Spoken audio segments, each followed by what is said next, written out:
Hey, what you wearing right now? Yeah, right now. Look down. It's okay. I'm not going anywhere. But if I had to guess, at least half of you are wearing some version of athleisure. You know, the leggings, yoga pants, or joggers with some sort of sweatshirt, t-shirt, jacket combination. This is probably the same outfit that you may have walked the dog in, or went to the grocery store, or picked up the kids, or ran a few errands in. And it's understandable why you're in it right now, right? Because athleisure is so comfortable and it's sporty. And it's sporty in that like fun, cool, kind of hip way, not like the God forbid sweatpants of our 80s era kind of way. So you look like you could go to the gym at any time, even though we know full well you ain't stepping foot in a gym because you plan on hanging out and watching some Netflix today. And for some of you watching, athleisure has become your go-to. In a way, these workout clothes have become your everyday wear. And I bet there are a few of you who can't even remember the last time you wore a pair of jeans outside of the house. But you don't need to wear jeans, right? Because you're in athleisure. And athleisure isn't frumpy. It's current. It's new. It's on trend. Athleisure is the thing that the 20-year-olds wear, right? Wrong. Athleisure is one of the fastest growing and evolving wardrobe categories we have seen in the last 15 years. And because of its evolution, it's actually one of the most misunderstood wardrobe categories too. What started out as workout wear that was acceptable to wear outside of the gym has turned into a free-for-all where the idea of comfort outweighs the idea of ever looking put together. In fact, looking put together got left over there, like way over there. No, keep going. Farther. Put together's farther. Farther. It's way over there. Over there. Keep going. Over there. And when a wardrobe category is evolving as fast as this one, and most of us have put the word comfort over being put together, it means that your outfits are more likely to be craptastic than on trend. And man, it's a shame because athleisure done right has the ability to be one of the smartest looking and comfortable wardrobe categories that there is. So in this episode of the Adore Your Wardrobe Show, I'm going to share with you some mistakes that you may be making in regards to athleisure. And these mistakes are making your outfits look more frumpy than they need to be. Girl, I got you covered. I promise you can be comfortable and stylish. And the best part, those 20-year-olds are going to be asking you where you got your shoes. Just wait. Well, what are we waiting for? Let's get this party started.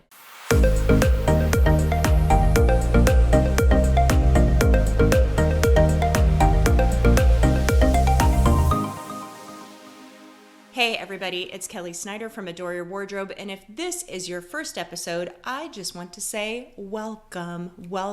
I am so glad you are here. I run an online fashion education program called Adore Your Wardrobe, and I've been doing it for the last 8 years. And in that time, I have helped thousands of women demystify fashion through body symmetry formulas that are based in math and science. In my program, I break down the formulas of how to dress your unique body type and put great outfits together that include the cuts, styles, colors, and accessories. And one of the things that I teach inside of my program is wardrobe categories. A wardrobe category is essentially where an item of clothing belongs. There are definitions for different wardrobe categories, as well as particular items that belong in some categories but don't necessarily belong in others. The goal of understanding a wardrobe category is to make sure that you are always appropriately dressed. Because we never really want to be overdressed, but we don't want to be underdressed either.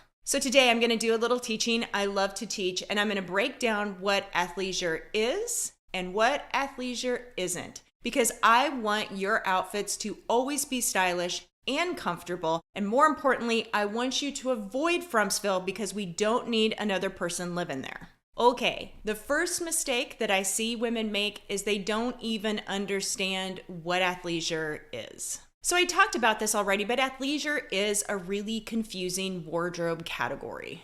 And since it's so confusing, the media, clothing brands, influencers, other online fashion education programs all have different made-up definitions of what athleisure is. They call it anything from nicer workout wear to lounge wear to yoga pants to a hoodie to a travel outfit to business attire. And since I'm a fact-finding dork, I really love taking a deep dive into the words so that we can really understand what athleisure is. And so when I did a deep dive into the dictionary, love a good dictionary, this is what it said. That athleisure is a style of clothing that is casual and comfortable enough for both exercising and everyday wear. And that definition feels pretty simple, right? Until we go a bit further, and each dictionary gave us some texture on what that definition means. So it's kind of like old school, like when you would get a word at a spelling bee and they would give it to you and then you would say, could you please use that word in a sentence? And so they would give a sentence of what that word is.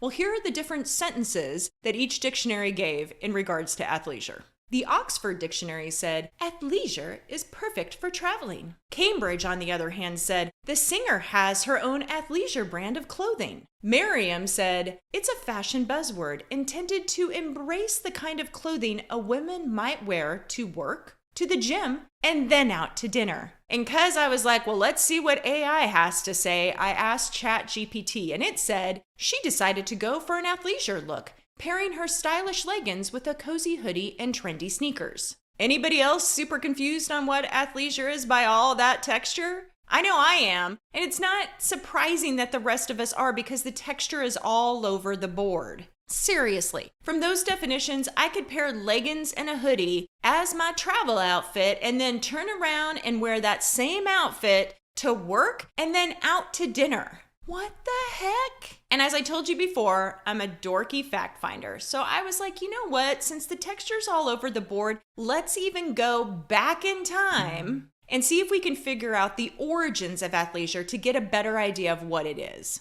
And it turns out the definition of athleisure was made in the way back when of the 70s. You are a dancing queen, young and free, only 17.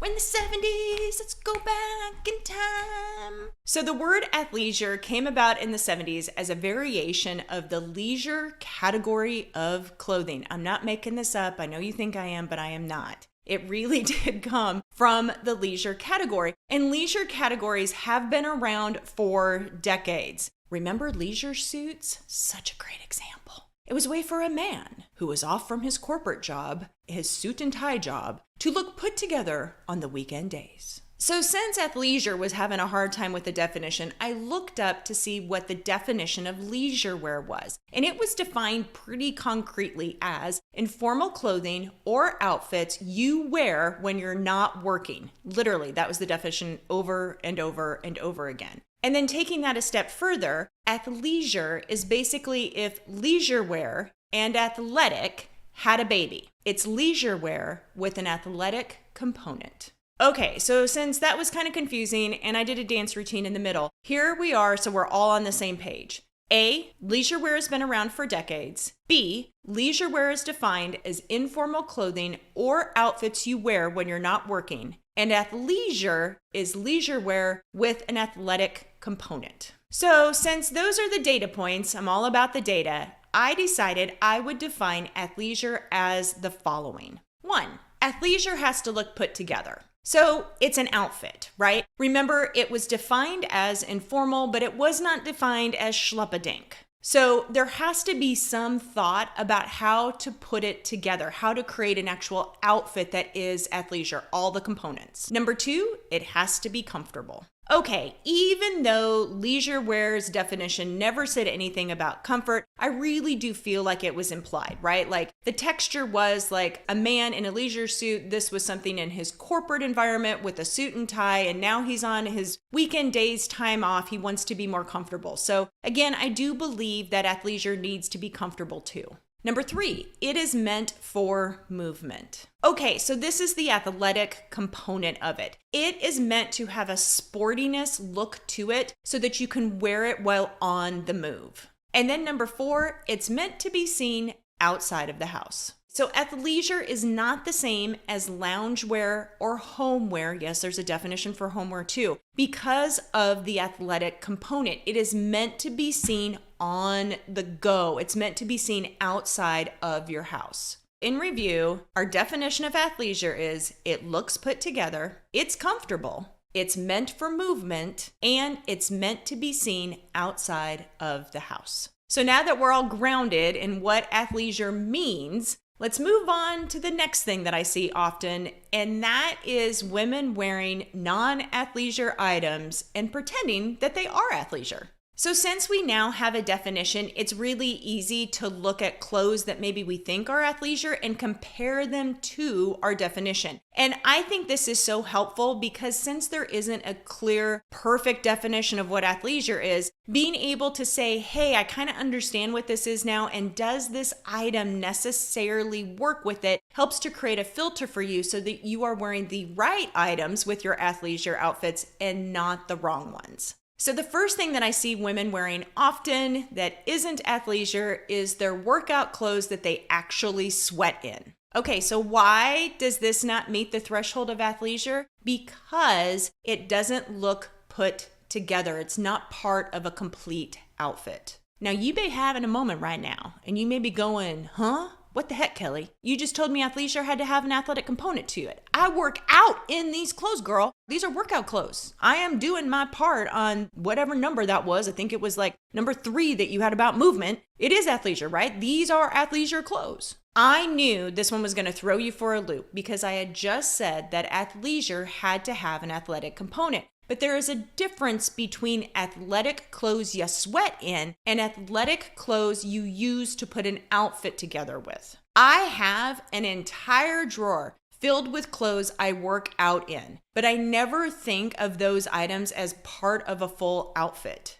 Working out for me is I throw on some leggings and then I throw on a tank top to go with it. Or maybe I throw on some running shorts and I throw on a sports bra that goes with it. Maybe I throw on a layer with that. And then I go work out. I go and I sweat. And while of course you can have workout clothes that are stylish, but I don't buy them on style alone, and I bet you don't either. We tend to buy clothes that we sweat in based on how they are going to work in the workout we are participating in, right? We decide like, you know what, I need a sports bra that has good support because I'm doing a lot of running. I'm going to do these leggings in a high rise because I'm constantly bending over in yoga and nobody needs to see my muffin top. Function is more important than style. And since the function is more important than style, these workout clothes that you wear when you sweat in, again, are not defined as part of athleisure outfits. Next on the list is lounging clothes and pajamas.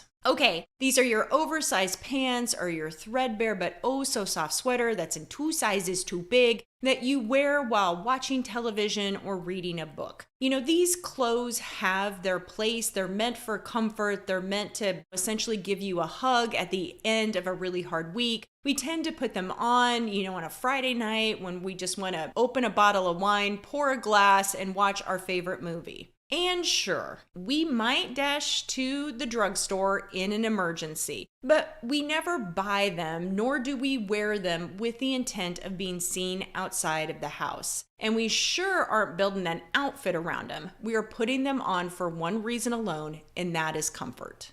And those reasons are why it's not part of a true athleisure outfit. Next up are cleaning or yard clothes. Okay, this one seems a little bit obvious, right? Like, well, of course I wouldn't wear like my cleaning clothes as part of an athleisure outfit. Well, okay, maybe I have worn those leggings as part of an athleisure outfit, maybe sometimes. So again, if we're cleaning the house or we're doing outside work, I think all of us can agree it's been a long time since any of us have said, let me put an outfit together while I rake the leaves or clean the toilet. And because these clothes can have an athletic bend to them, sometimes they do get mistaken as athleisure. But whatever you're wearing, if you don't mind getting it dirty, stained, torn, or ruined, then these clothes need to stay in the I'm doing work with these and away from your athleisure outfits. The biggest offender is craptastic athleisure. Craptastic athleisure. It's such a sneaky little devil. It's clothes that are technically considered athleisure, but they are craptastic. And the stinky part, besides their name, craptastic, is that craptastic athleisure can be bought at Target or Athleta or Lululemon. Because the price tag isn't the problem, it's the way that they're being worn. So here's some examples when your athleisure outfit is craptastic. You wear any random pair of tennis shoes you have with it. You believe that any pair of leggings, or yoga pants for that matter, can be part of an athleisure outfit. You don't think you could wear jewelry with this athleisure outfit. Well, since the item's logoed apparel, it means that it works, right? Like, duh, Nike is athleisure. Your outfit contains a crew neck t-shirt from a fun run. Okay, so why are these examples craptastic? Because athleisure isn't something to be just thrown on, but it should be something that is thought all the way through, no different than any other outfit. Just like you wouldn't throw on any shoe with business casual, an athleisure outfit needs the same care. You need to have a pair of tennis shoes that you only wear with your athleisure outfits. Why? Because it looks craptastic if you don't. Okay, so you're like, great, Kel, now that you've told me what craptastic is, are you gonna give me I need something, right? Can you give me some examples of what great athleisure looks like? And girl, I told you at the beginning, I was not gonna leave you hanging. I'm definitely gonna give you some examples to help you elevate your athleisure wardrobe category. Okay, I love to recommend staples that fit the definition of athleisure, but feel a little bit more elevated than the leggings and a hoodie combination that gets thrown around all the time. If you haven't guessed already, I want you to look good in your athleisure outfit. I want it to be comfortable. I want you to be able to move in it easily. But more than that, I want you to be proud of wearing it outside of the house, regardless if that is errands or out to dinner or beyond. And because I believe that every athleisure outfit needs to have those 4 components to it, remember those 4 components? It looks put together, it's comfortable, it's meant for movement, and it's meant to be seen outside of the house. Because I want you to have all 4 of those, these are my tried and true recommendations for all of my students who are beginning to build out their athleisure wardrobe category. Number 1 is a bootcut full-length pull-on pant in Ponte knit. The reason I recommend this is that 1, a bootcut styling is universally flattering on all body types. And a Ponte knit is a thicker fabric than most performance fabric, so it hides the bumps and the lumps better. You feel like you have a little bit more coverage than the typical fabric we see in a yoga pant. And the thing that I love about a bootcut Ponte knit pant that's full length is that it's real pants. And I may be the only one to tell you this, but real pants can be worn in way more places than leggings alone. You're gonna feel comfortable in real pants going out to dinner. You're gonna feel comfortable in real pants going to the grocery store. You're gonna feel comfortable in real pants meeting a friend for a drink. Why? Because they're real pants. Leggings are not real pants. Bootcut Ponte knit, those are real pants.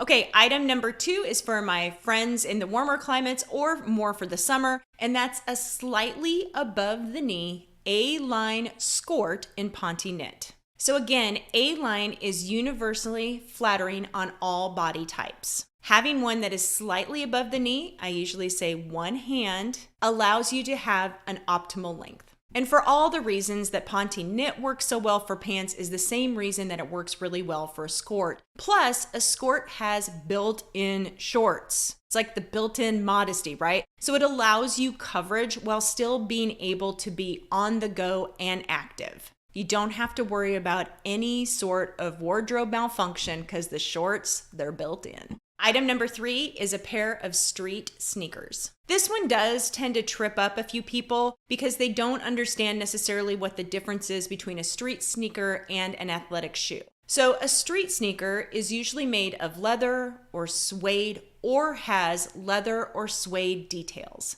And from a styling perspective, it tends to be a little bit more streetwear or more retro. The great thing about a street sneaker is that it gives you the comfort of a regular athletic shoe while still making your outfit just a little bit more current. Next is tops in a terry, knit, fleece, or performance fabric. Okay, so these tops are not your typical college or vacation sweatshirt. This is not your fun run t-shirt. These are going to be a little bit lighter weight in fabric with either a V-neck or a scoop neck neckline, happens to be the most universally flattering. And if possible, look for a top with a few details, ribbing or stripes or patterns or quilting or a wrap style top. All of these give you some great details that help elevate this athleisure top past our typical sweatshirt material. And then finally, look for a zip-up cardigan, bomber, or hoodie. If possible, try to stay away from the pull-over hoodies and look for something with a zip-up in either a knit, a terry, a fleece, a sweater, or a performance fabric.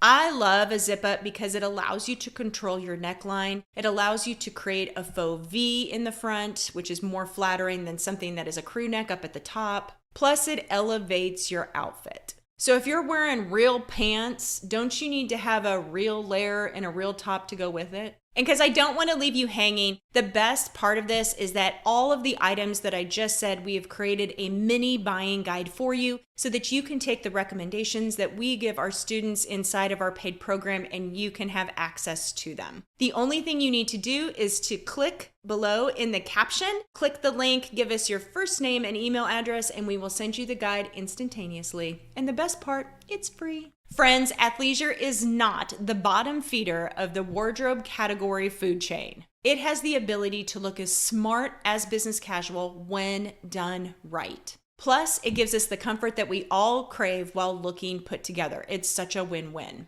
But the key to all of this is to be intentional with your purchases, to understand the difference between our workout clothes and an athleisure outfit, to understand the difference between loungewear and an athleisure outfit, to understand that an athleisure outfit should be built from head to toe. This is a clothing category that around 47% of women wear between 2 and 4 times a week. And when we're wearing it that often, shouldn't we also put some resources against it in order for us to create outfits that fit and flatter and make us feel beautiful and empowered? You got this. You got this. Just remember the 4 things for every athleisure outfit. It looks put together. It's meant for movement. It's comfortable. And it's meant to be seen outside of the house. If you got all 4 of those, I guarantee you the 20-year-olds are going to be asking you where you got your clothes. All right, thank you so much for joining me today. I really do appreciate it.